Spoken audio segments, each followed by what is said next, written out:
I'm here tonight to tell you about a father who loved his son and a son who loved his dad. The way this story is going to unfold for you is a little bit different because I want to bring it to now. You see, a dad would go home and he would go by the school, and every now and then he would pick up his son and say, "Son, why don't you go to work with me?" The boy loved that. And when his dad would just come and pick him up, he was the happiest boy ever. He knew that he would get to spend the afternoon with his father at work, and he would get his coat and they would walk, and he would bring hot chocolate for his son, for it's really cold, and they would go through. But this boy was different. This boy would see things. This boy wasn't normal. And when they were walking one afternoon going to where dad worked, this boy would notice things that other people wouldn't notice. He see things other people wouldn't see. He sees a man in a bathrobe in the middle of the street who's yelling at a second-story window. He sees a woman who's very angry at him and doesn't really want to hear what he says. This boy, as the rest of the world hustles by, he slows down. He sees the hurt and the pain. He sees the anguish and the sorrow. He sees the window close and a desperate man trying to get his back. What he did doesn't matter. That he hurting is all that matters. And this boy would see these things. His father rushes and gets him by the hand and says, "Let's go, we'll be late." He would stop and look one more time. Can I stop his pain? Can I stop her hurt? But the boy loved his father. They would go and they would catch the trolley. I think that's what you call it here. We call it a tram. Yeah, I don't know the words. But he would get on there with his dad, and the boy would just notice people. He would look. And that day, one particular, he noticed something as he got on the train. To explain something, as you can hear, there's a train coming, and I got to get through this before the train gets here. He saw a man, he saw a woman. He saw that the man seemed very happy and the woman seemed very sad, and he couldn't understand why they could be together and one be happy and the other be sad. He couldn't understand that, but the little boy knew that there was something wrong. He had this feeling, this instinct that was amazing, how he cared for other people, but he loved none other than his father. He knew his daddy loved him, and as he watched the world and their hurt and their pain, he knew that he would always have a father. But even notice this, I need you to understand as you hear this story and get involved in the life of this man and his son, I need you to notice that there's no mom. As they walked through the woods, the boy would say to his father, "Dad, what will I do when I grow up? What will I get to do? Will I get a cool job like yours? How will I work?" He said, "I don't know, but I want to change the world. I want to do something great. I want to do something wonderful. I want to help people. I want to do something that could change the lives of anyone. I just want to be that great. I just want to do something good." And as he walked with his dad would say, "Son, you will be great. You will be awesome. You will change the world. Your life is going to be incredible." There was a train coming. There's always a train coming. The train is called life. We're all on the train of life, just riding. Whether we realize the truth or not, whether we realize what's happening or not, we're all on that same train tonight. Only God has saw it fit for us to be in the same room, in the same car, for such a time as this. When they get to the edge of the train track, he could see where his father worked. You see the bridge? That's what his dad did. You see, the bridge was very, very important. Boats needed to come to the harbor to get off their goods so they could make money. But trains were coming with people going from one town to the next. Not many cars in Europe, so they couldn't use a lot of that. So many people, not enough roads, so everybody used that train to get from the town to town to get to work and to get home. And one day the train was coming by. What you have to understand is that boy loved going to work with his dad. He would stay right by the river's edge, and he would do what he loved to do the most. Let me explain that. He loved to fish. Anybody like to fish here? All the guys go, The dad looks at his boy and he says, "Son, now remember the rules. You got to stay right here because I can see you from the window right here. Don't get out of the sight of this window because you got to stay there so I know you're safe. Catch you something good to eat." But as you can hear, the train's coming. The father's job was cool. I wasn't a preacher, I wouldn't mind doing that. Get to work. Get grease on you. Even if you didn't have to, you just squirt it on you like you feel like you did something. That's what I would do. There was a boat coming in the harbor. Timing is very essential. I'll go ahead and give you the key. The key is this. There's always a light. Everybody say light. Say it again. One more time. There's a light that the train conductor needs to see. If that light is green, he can go. If it's red, he must stop. You see, God has given us road signs in our life that we must read. Lines that tell us to go and lines that tell us to stop. Whether we read those and believe them or not is up to us. That's why some of you have fallen and you cannot get up. But tonight, that's why I'm here. The boat needed to come through, so he called, and the man said, okay, I got time. It's a long time before the train should come. So he pulls the lever, as you just saw, and the big, huge steel bridge, the gears started turning. They started cranking the steam. All of a sudden, gears are moving, and that big, huge bridge is just starting to go up. As it rises higher and higher, he has to watch and make sure everything's set, everything's good, everything's fine. As he looks out the window, he can see everything, but the dad, being a good dad, keeps one eye on his work, but the other eye on his baby. One eye on the world, but the other eye on his children. You think God doesn't know where you are? He keeps one eye on his world and one eye on his child. No matter what you've done or where you've been, it's one eye on the world, but the other eye's on you. He's watched you and he's kept you. Even though your train is coming down the track, he understands that. And even though sometimes, I'm not going to get ahead of myself. See the red light? He didn't see it. So many times we don't see the red light. See, to just say the train was early. The boy can hear and see the steam. And he looks and says, Daddy, the train. Daddy, Daddy, the train's early. Daddy, you got a daddy. Hey, Daddy, Daddy, Daddy, Daddy, Daddy, the train.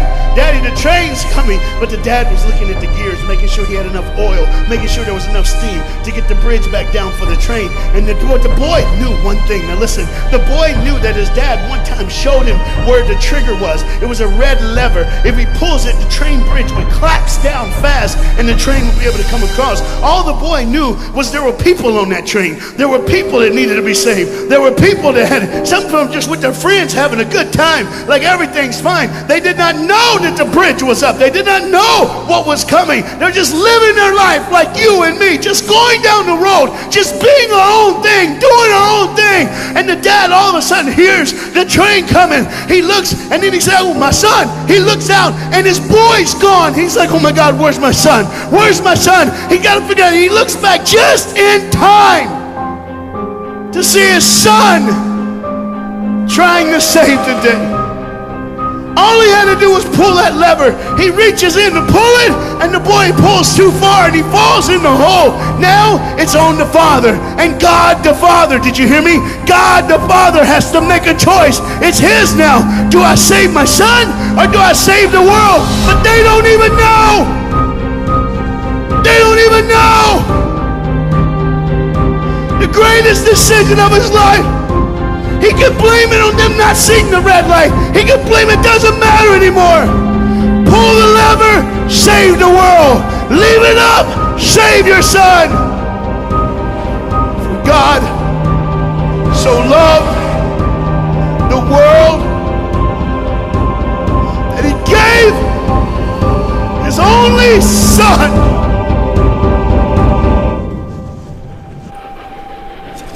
Whosoever believes in him will not perish.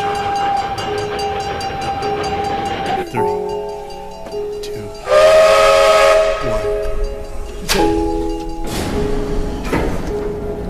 1. And they didn't even know. They never would know. They didn't even know the train goes by. It's fine. Everything's cool. The bridge is down. Just like always. It's always going to be down. Are you hearing me tonight? He gave his only son. For God so loved the world that he gave. And you know what's amazing? I wonder what God did right when his son died on that cross. When he breathed his last breath. When he took that breath and he breathed and it was over. Here's what the Father would have looked like. They didn't even know, just trying to think of their life, just trying to figure out what they're going to do next. Just thinking about the person they're going to see, the people they're going to hang out with. Just trying to be just loving, caring. Doesn't matter if you're blind. Doesn't matter if you're putting on a little more makeup, trying to look pretty for somebody, or just wearing another mask. It doesn't matter. God gave his son for you. What will I do when I grow up? Where will I go when I grow up? What can I change? And there was a girl in the bathroom on the train, liquefying her heroin to shoot up one more time. He died for her. He died for her. But in one moment, are you listening? In one moment, as the Bible says, everybody gets a chance. In one moment, to see the look of the Father when he knows when you realize what he did for you, when you realize the sacrifice, when you realize he let his son die so that you can live, when you realize what he did, no matter what you're doing, no matter where you're at in this life, no matter what you're a part of, you gotta stop. You gotta stop. Even if it's for 1 second, and think, my God, he did it for me. He did it for me. And I pray to God you drop what you're doing. Drop what you're doing. With all the pain and the hurt and the sorrow in the world, he did it for you. That's why you're so quiet. You see, the train's coming. The train's coming. Everybody has things. You have ways of I don't want to do that. I don't want to, but why do I keep doing it? Even Paul said, why do I do what my flesh tells me, and I do what I know is wrong, and I don't do what I know is right? You got to understand tonight, the fight is on, and we can win. We become more than conquerors through Jesus Christ. And I'm not preaching just for me. I'm preaching on behalf of you. But what you got to understand is there had to be a moment in those 3 days when Jesus died on a Friday and rose again on a Sunday. There had to be this moment. Go ahead, look at the screen. When it was just God and his baby and his son.